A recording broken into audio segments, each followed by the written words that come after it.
Assalamualaikum warahmatullahi taala wabarakatuh. Nama saya Muhammad Zanizam bin Ishaq daripada Sekolah Menengah Agama Arab An-Nur ingin berkongsi dengan anda sebuah buku yang sangat menarik yang bertajuk Membongkar Rahsia Dunia Melayu. Buku ini merupakan hasil karya Sri Kandi As-Samantani Ibn Rushdi dan telah diterbitkan oleh Hijaz Record Publishing.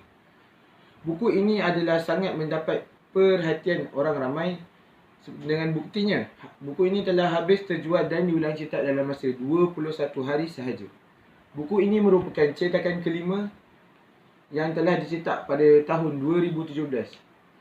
Buku ini juga mengandungi sebanyak 12 bab dan mengandungi sebanyak 300 helai muka surat. Buku ini menceritakan tentang pelbagai serangan dan tumahan yang dibuat mengenai kedudukan Melayu Islam.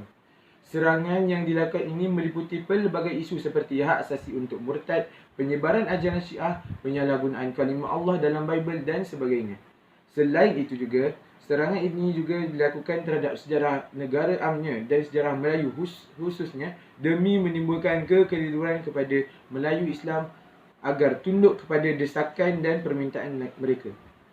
Serangan terhadap sejarah Melayu merupakan serampang dua mata dalam mencabar kedudukan umat Melayu selaku bumi putera asal dan pada yang masa yang sama melemahkan kedudukan Islam di negara ini.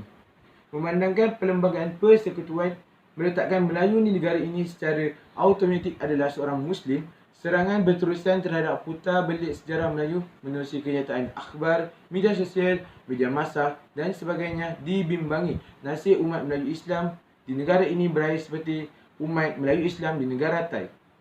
Apabila sejarah keagungan Kesultanan Islam Patani lenyap dan umat Islam di sana terpaksa beridentitikan Thai Muslim, lalu terhapuslah identiti dan jati diri penduduk Islam sana.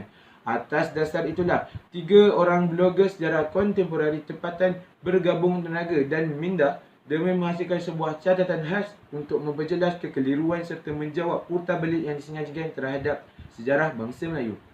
Buku ini akan memfokuskan isu-isu yang mengelirukan umat Melayu Islam, terutamanya kepada anak muda mengenai sejarah bangsa mereka.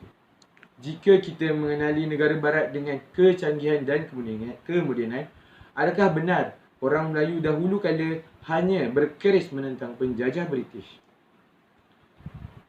Buku ini telah dirancang untuk diterbitkan dalam bentuk informasi ringkas dan bergambar dalam menghapuskan anggapan negatif bahawa buku sejarah adalah teks bertulis yang membosankan. Penulisan buku ini juga ditulis dalam bentuk catatan santai dalam memudahkan para pembaca khususnya generasi muda untuk memahami sejarah negara dengan lebih menarik dan mudah. Amatlah besar harapan agar buku ini dapat dijadikan panduan asas dan rujukan tambahan kepada buku-buku sejarah ilmiah yang lain yang telah ada pada masa kini. Kita sebagai umat Melayu perlulah mengambil tahu dan mengkaji tentang sejarah kita.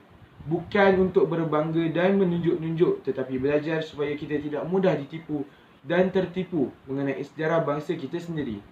Pun begitu, belajarlah juga tentang sejarah bangsa lain yang dijadikan Allah untuk saling berkenalan. Jika bukan generasi hari ini yang membanggakan sejarah kita, siapa lagi?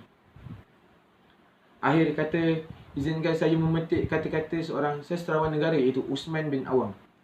Dalam sejarah, Melayu itu ibarat pengembara lautan, melurungkan jalur sejarah zaman begitu luas daerah sepadan, tetapi sayang segalanya hilang. Sekian daripada saya. Wabillahi taufiq wal hidayah. Wassalamualaikum warahmatullahi taala wabarakatuh.